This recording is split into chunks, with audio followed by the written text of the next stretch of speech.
예, 오늘 우리가 본 이 말씀은 흔히 말하는 중보기도의 아주 대표적인 사건을 담고 있습니다. 또한 하나님을 닮은 그 아브라함의 긍휼이 가장 극대화되어서 나타난 그런 장면이기도 합니다. 이 기도를 보면 아브라함은 정말 대단한 사람인 것은 분명합니다. 이 정도의 믿음을 가진 분이 만약에 우리 곁에 있다고 한다면 우리에게는 정말 엄청난 도전이 될 것입니다. 오늘 말씀은 아브라함이 조카 롯을 위해서 하나님께 간구하는 내용의 일부입니다. 하나님께서 롯이 살고 있는 그 소돔과 고모라 지역을 이제 불로 심판하시겠다라고 말씀을 하셨고, 아브라함은 그곳에 이제 롯을 염두에 두고 하는 이야기, 그곳에 만약에 의인들이 섞여 있다면 그래도 멸하시겠습니까? 50명의 의인이 혹시 있다면 어떻게 하시겠습니까? 하니까 그 50명 때문에 내가 멸하지 않겠다. 45명, 40명, 30명이요, 20명이요, 10명까지 이렇게 내려왔어요. 어떻게 보면 아브라함의 입장에서 이제 조카 롯을 생각을 해보면 정말 롯은 괘씸한 놈입니다. 아브라함과 롯의 소유가 이제 많아지게 되었어요. 그래서 롯의 목자들과 아브라함의 목자들이 이제 양을 먹이는 문제, 샘이나 풀을 이렇게 뜯기는 그런 문제로 인해서 다툼이 많아지게 되었고, 이에 아브라함이 조카 롯을 불러서 해결 방안을 모색을 했을 것입니다. 우리가 각자 자기의 재산을 가지고 있지만 너와 나는 한 가족 아니냐, 그러니 서로 도우면서 우리 잘 지내도록 하자, 이런 권면을 하지 않았을까요? 그런데 롯의 생각은 이제 아브라함과는 좀 달랐던 것 같습니다. 자기가 비록 아브라함의 조카이기는 하지만 롯이 보기에 아브라함은 그저 잔소리나 하는 그런 어른 정도로 생각했을는지도 모르겠습니다. 그러나 기본적으로 롯은 자기 것에 대한 애착과 더 좋은 것, 더 많은 것에 대한 욕심이 있었기 때문에 작은 아버지인 아브라함의 말에 귀를 기울이지 않았습니다. 자기의 양도 중요하니까 더 좋은 땅에서 더 좋은 것으로 먹이고 싶은 마음이 있었겠죠. 사실 롯이 먼저 아브라함에게 찾아와서 작은 아빠, 목자들이 이렇게 서로 다투니 어떻게 했으면 좋겠습니까? 이렇게 상의를 드려야 마땅할 것인데 그냥 목자들 핑계로 그들이 서로 다투는 것을 알면서도 그냥 모르는 척 묵인하고 지냈던 것 같습니다. 결국 아브라함이 조카 롯을 부릅니다. 우리의 소유가 많아져서 서로 불편해졌구나. 그러니 네가 이제 오른쪽을 선택하면 나는 왼쪽으로 갈 것이고, 네가 저 들판을 선택하면 나는 산으로 갈게 라고 하면서 이제 이 선택권을 조카 롯에게 주면서 자기가 양보할 마음을 내비쳐 줍니다. 그러니까 너가 좋은 땅을 원하면 좋은 땅으로 가고 내가 나쁜 땅으로 가겠다, 이런 거죠. 그리고 그렇게 이제 가족 공동체의 우두머리인 이 아브라함은 자기를 존경하지도 않고 자기의 말에 복종하지도 않는 이 괘씸한 놈을 그 자리에서 그냥 확 내쫓아버려도 될 것 같은데, 이 조카 롯에게 선택권을 주고 모든 좋은 것을 양보하고 이제 자기는 산지적으로 떠나버리게 됩니다. 그러다 어느 날 이제 엘람왕 그돌라오멜이 다른 3명의 왕들과 연합을 해서 12년 동안이나 자기를 섬기다가 조공을 바치고 말 잘 듣고 섬기다가 배신한 소돔과 고모라 지역의 왕들을 심판하기 위해서 연합해서 쳐들어왔어. 4왕이 5왕을 치러 들어옵니다. 이렇게 4대 연합군이 소돔 왕 소돔 사람들과 함께 이제 아브라함의 조카 그 소돔과 고모라 지역 그쪽에 들어가서 살고 있는 아브라함의 조카 롯과 그 재물까지 다 빼앗아 가버리고 말았습니다. 이 소식이 아브라함의 귀에 들려온 거예요. 그래서 아브라함은 자기 집에서 훈련시키던 사람들 318명을 거느리고 그 연합군을 쫓아가서 정말 간도 걷죠. 연합군을 쫓아가서 잡혀간 포로들과 재물을 싹 되찾아오게 됩니다.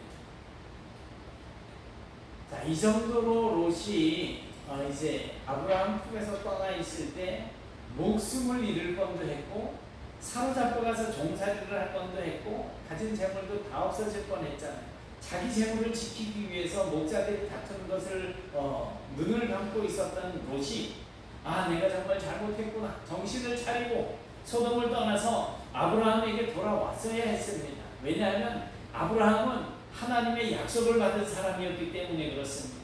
그래서 아브라함에게 달려와서 작다 이제 앞으로는 제가 말도 잘 듣고 화목하게 잘 살겠습니다. 이제 다시 한 번만 받아주세요 라고 울며 호소했었어야지 맞을 것 같습니다. 제 목숨을 살려주셔서 정말 감사합니다. 제 재산은 비록 제가 관리하지만 작은 아빠과는 다름없습니다. 뭐 이렇게 나와야지 옳지 않겠습니까? 그런데 롯은 타락한 세상 사람들과 같이 섞여서 살다가 보니까 결국 하나님께서 소돔성을 멸망시킬 때에 함께 멸망당할 위기에 처하게 되었던 것입니다. 롯은 은혜를 베풀어도 효과가 없어 보이는 정말 밑빠진 독에 물붓기 같은 놈입니다. 반대로 아브라함 입장에서는 할 만큼 다 했잖아요. 좋은 땅 양보했어. 자기 가서 살고 싶은데 살고 가다가 포로로 잡혀가지고 가서 찾아왔어.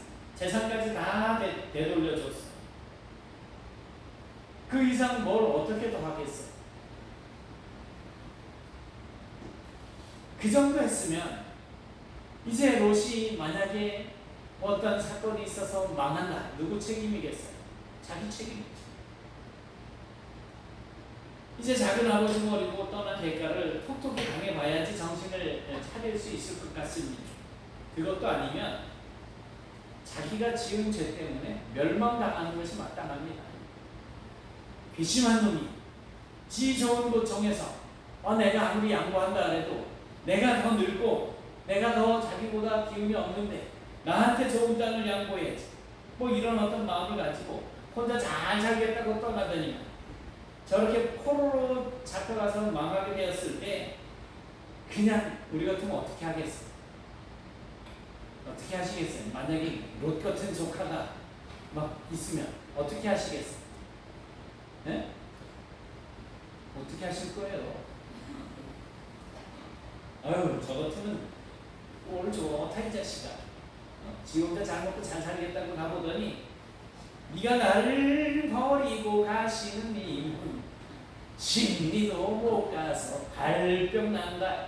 딱 고짝이다 이 녀석아 이러면서 막 그냥 네 마음대로 될 대로 내라 막 이래 말았을지도 모를 거거든. 보통 사람들 같으면 그렇게 했을 거예요. 그런데 하나님을 믿는 아브라함은 그렇지 않았습니다. 하나님께서 조카 롯이 사는 그 지역을 심판하시겠다라고 하는 말을 아브라함에게 알려주셨어요. 그 아브라함은 6번씩이나 변덕을 부리면서 하나님께 떼를 씁니다. 거기에 의인이 10명이 있어도 멸망시키겠습니까? 50명에서 45명, 45명에서 40명, 40명에서 30명, 30명에서 20명, 20명에서 10명.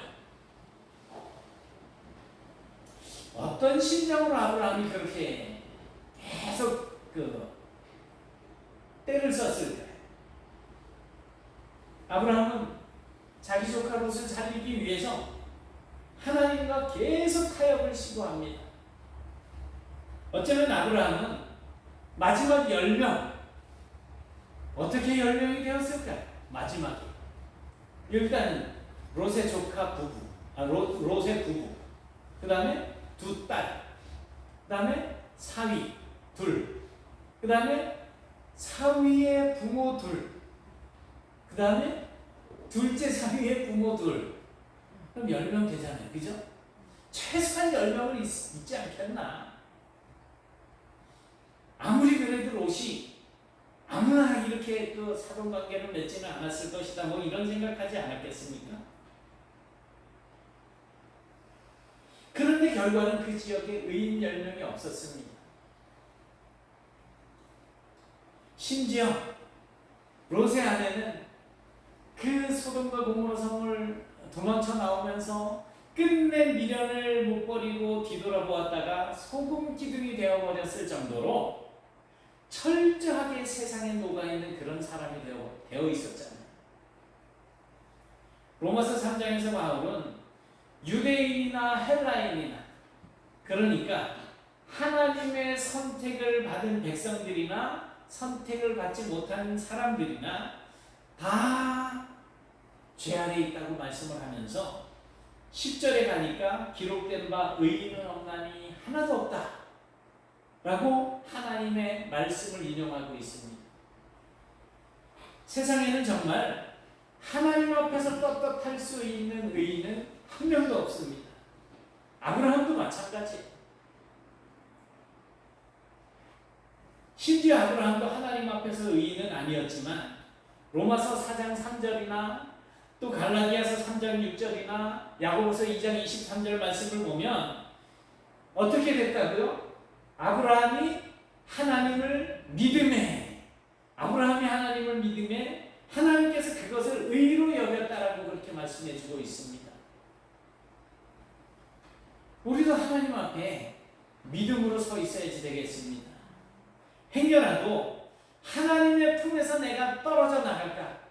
롯이나 그 식구들처럼 하나님의 품에서 내가 떨어져 나갈까? 전전긍긍하는 그런 삶을 살아야지 됩니다. 롯은 아브라함의 품을 떠나면서 하나님에 대한 믿음을 소홀하게 여겼던 것 같습니다. 그리고 인간적으로 살기 좋아 보이는 소돔과 고모라 지역으로 온들을 바라보면서 그쪽으로 이제 옮겨가서 그곳 사람들과 어울려서 점점 더 세상적인 삶에 물이 들어갔을 것입니다. 아브라함하고 있을 때는 욕심은 좀 있어도 하나님과 관계되어지는 삶을 살았다고 한다면 이제 그 지역으로 가서 세상 사람들과 섞여 살더니 그 사람들과 닮아가는 모습을 가지게 됐다는 겁니다. 그것은요, 롯의 두 딸을 보면 그대로 알 수가 있습니다. 소돔과 고모라가 이제 하나님의 심판을 받을 때에 롯과 두 딸은 함께 동굴로 피했는데 딸들은 아버지에게 술을 마시게 하고 취하게 만든 뒤에 동침을 합니다. 이렇게 수치스러운 방법으로 후손을 만들기까지 했습니다. 정말이지 롯과 그 가족은 안 되는 사람들입니다. 이런 부모의 신앙은 자식들에게 투과되어서 그대로 나타나게 되어 있습니다. 행여라도 여러분들의 자녀들이 하나님을 떠난 삶을 살고 있다고 한다면 죄송하지만 여러분이 먼저 하나님 앞으로 돌아서셔야지 됩니다. 롯의 경우에서 보듯이 우리가 어떤 사람들과 지내느냐 하는 것은 굉장히 중요한 문제입니다. 흔히 친구를 보면 그 사람을 안다는 말이 있잖아요. 그 사람이 어떤 사람과 어울리는가를 이 백승열 목사가 어떤 사람인지 알려면 제 주변에 있는 친구들을 보면 어떤 사람인지 알 수 있다는 거예요. 그래서 늘 남을 흉보기를 좋아하는 그러한 사람을 보면 그 주변에는 늘 남을 흉보는 사람들이 있다는 거죠. 도둑질하는 사람, 그 사람 주변에는 항상 도둑질을 좋아하는 사람들이 있기 마련입니다. 그런 사람들과 어울리다 보니까 그렇게 배워 나가게 되는 겁니다. 하나님을 부정하는 사람들, 즉 믿음이 없는 사람들과 어울리게 되면 가지고 있는 믿음조차도 지키기가 어렵게 되는 것이 맞습니다. 아브라함은 이런 롯을 위해서 지금 하나님 앞에 50년, 45년, 40년 하면서 10명까지 그 숫자를 줄여가면서 때를 쓰고 있는 거예요. 기도를 하고 있는 겁니다. 보통 나무를 이렇게 옮겨 심으면 그 나무가 뿌리가 깊지 못하니까 쓰러지잖아요. 그래서 부목을 이렇게 대놓습니다. 이 부목을 대놓은 것이 썩어서 이제 뭐 부러지고 부서진다든지 그럴 때쯤 되면 나무가 뿌리를 내려서 자기 혼자서도 서 있을 수 있게 될 거예요. 제가 서울에 있을 때 이제 다리를 다쳐서 깁스를 하고 오른쪽 이 무릎 이 안쪽 인대가 툭 떨어졌어요. 그래서 제기차기 하듯이 이렇게 다리를 들어올리지를 못하고 이제 걷는 데는 괜찮은데 불편하니까 혹시 잘못하면 이제 뭐 다리 꺾이면 큰일 나니까 그래서 이제 깁스를 이래 해가지고 이제 붙였다 뗐다 하는 그 깁스를 해가지고 처음에는 이제 석고를 발랐었어요. 운전을 못하니까 너무 답답한 거예요. 그래서 의사한테 가서 잘라달라 해서 자르고 이제 붙였다 뗐다 하는 걸로 이렇게 이제 했어요. 근데 무릎 있는데 관절처럼 이렇게 돼 있어서 고부라졌다 펴졌다 하는 게 있더라고요. 그래서 그걸 이제 하고 다니는데 처음에 깁스를 하고 이제 그냥 걷기가 쉽지 않으니까 목발을 이제 짚고 다녔었어요. 병원에서 진료를 마치고 나오면서 병원 옆에 있는 약국에 가서 약을 이제 처방을 받은 대로 이제 지어야지 되는데 약국 앞에 주차장이 없어서 이제 도로에다가 이렇게 걸쳐서 차를 대놨어요. 약국 안에서 이제 약을 기다리고 있는데 주차 관리하시는 분들이 주차 이제 찍으러 다니시는 분들이 할아버지 두 분이 탁 나타나가지고 차 앞에다가 딱지를 딱 붙이고 사진을 찍는 거예요. 제가 그걸 봤으니망정했죠. 그래야지 이제 딱 나갔어요. 목발 짚고 짝짝짝짝 하면서 막 선생님 제가 지금 이렇게 다리가 불편해가지고 다른데 어디 차를 댈 수가 없어서 이 앞에다 대고선 지금 약을 좀 지으러 들어온 거라고. 그래 이래 보더니 딱지를 다시 수거해가지고 그래가지고 이제 가시더라고요.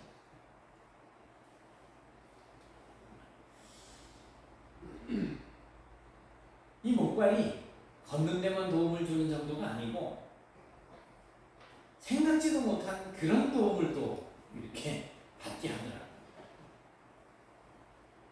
그런데 잠시 다친 것이 아니라 이제 다리가 잘려서 평생 목발을 의지하면서 살아가는 그런 분들도 계시잖아요. 이런 분들에게는 목발이 평생 필요합니다. 영적으로도 그런 분들이 있어요. 영적인 모습은 눈에 잘 보이지 않아서 처음에는 잘 알 수가 없습니다. 그러나 어떤 분을 돕다가 보면 이분은 잠시가 아니라 계속 도와줘야지 되는 분이라는 사실을 알게 됩니다. 그런데 아무리 도와줘도 변하지 않는 그런 분들이 있어요. 좀 나아지나 싶으면 제자리, 이제는 좀 좋아졌나 싶으면 다시 제자리, 그런 분들이 있어요. 어쩌면 지금 여러분들 마음속에도 생각나는 그런 분들이 있을 수 있습니다. 나를 지치고 탈진하게 만드는 사람, 그 사람을 내가 언제까지 도와주고 언제까지 그 사람을 위해서 기도해 줘야지 될까?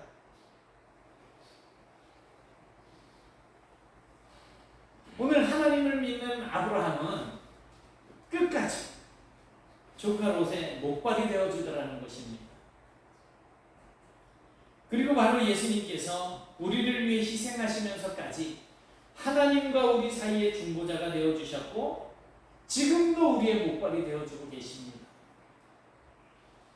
로마서 8장 26절에 보니까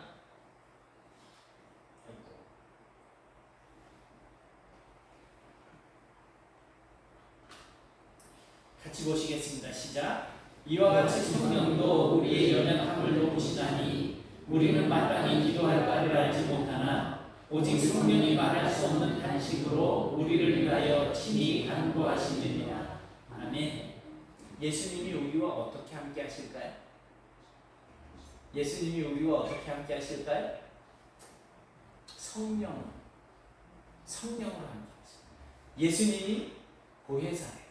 보혜사, 돕는 자라는 말이에요. 근데 예수님이 또 다른 보혜사를 보내주신다고 말씀을 하셨어요. 그분이 바로 성령님이세요. 지금 예수님은 어디 계셔요? 하나님의 우편에. 그럼 내 안에는 누가 계셔요? 성령님이 계신데 우리는 항상 주님이 내 안에 계시다고 말씀하시잖아요. 어떻게 계신다고? 성령님으로 함께 계신다. 그 성령님이 말할 수 없는 탄식으로 우리를 위해서 친히 간구하십니다. 예수님은 하나님 우편에서 우리를 위해서 기도하시고 성령님은 우리 안에서 탄식으로 우리를 위해서 친히 간구하십니다. 이제는 우리 차례입니다. 우리가 아브라함처럼 또 예수님처럼 다른 사람들, 아주 비록 정말 괘씸한 그런 놈이라고 할지라도 그들을 위해서 우리는 끝까지 기도하고 그들이 구원의 자리에서 온전해질 수 있도록, 그래서 그들이 정말 예수님을 잘 믿는 믿음으로 설 수 있도록, 홀로 설 수 있도록 그렇게 도와주는 일을 우리가 감당해야지 되겠다는 겁니다. 오늘 아브라함이 조카 롯을 위해서 끝까지 애쓰고 힘쓰면서 믿음으로 힘쓰는 삶을 살았던 것처럼 오늘 저와 여러분이 예수님 은혜 안에 거하면서 항상 성령님의 인도하심을 받으면서 우리 주변에 믿음이 약해서 쓰러지고 넘어지는 분들을 위해서 끝까지 힘쓰며 사는 그런 성도들이 되실 수 있기를 주님의 이름으로 축원합니다. 아멘. 사랑의 하나님 고맙습니다. 주님께서 저희들을 붙잡아 주셔서 오늘 저희들이 이렇게 믿음으로 살 수 있도록 인도해 주심을 감사드립니다. 여러 가지 모양으로 저희들 홀로 설 수가 없는 그러한 모습이었지만 주님께서 이 땅에 오셔서 저희들을 위하여서 십자가를 짊어지시고 우리의 죄를 용서해 주시며 또 많은 신앙의 선배들을 통하여서 주를 어떻게 섬겨야 할 것인지 알려주시고 오늘 또 이렇게 말씀을 통하여서 우리가 바로 그런 삶을 살아야 한다는 것을 가르쳐 주심을 감사드립니다. 하나님, 저희들이 언제까지나 젖먹이처럼 남이 내 입에 떠주는 먹이나 얻어먹는 그런 정도로 신앙생활을 영위할 수는 없지 않겠습니까? 저희들을 불쌍히 여겨주시고 온전한 믿음을 더해주셔서 이제는 주님 기뻐하시는 삶의 자리로 나가게 하시고 우리 주변에 믿음이 연약해서 매일같이 흔들리고 세상 유혹에 빠지는 저들을 불쌍히 여기는 마음으로 하나님 앞에 기도하고 또 기도하는 주님의 도우심을 간구하는 그런 삶을 살아갈 수 있도록 인도해 주시며 그런 저희들을 통하여서 이 네트교회가 또 온 세상이 하나님의 나라로 회복되어지고 하나님을 섬기는 무리들이 날마다 그 수가 더해갈 수 있는 은혜들을 허락하여 주시옵소서. 예수님 이름으로 기도드리옵나이다. 아멘.